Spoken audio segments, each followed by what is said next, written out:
Колега, благодарам и на интересниот одговор во кој што јас добив екстра информации од вас.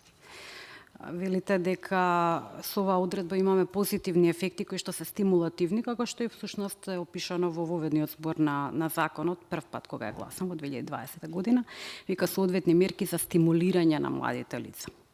Меѓутоа, во информацијата која што веќе изложивте, како и она која што е сега опишана во воведниот збор на измените што треба да ги направиме, стои дека корисниците на оваа мерка се само 3000 лица, односно вкупно од 2020 до 2022 година 9000 млади лица, што значи дека стимулираме ништо. Не дека е негативно, него стимулираме ништо.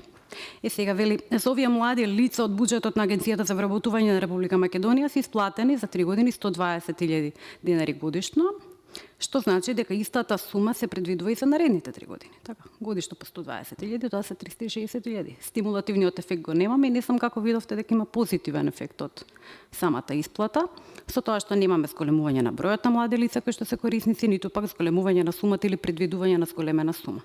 Меѓутоа да оставиме на тоа дека работите нема да бидат волку црни, во иднина ќе се поправат и можеби ќе имаме поголем број на корисници. Благодарам.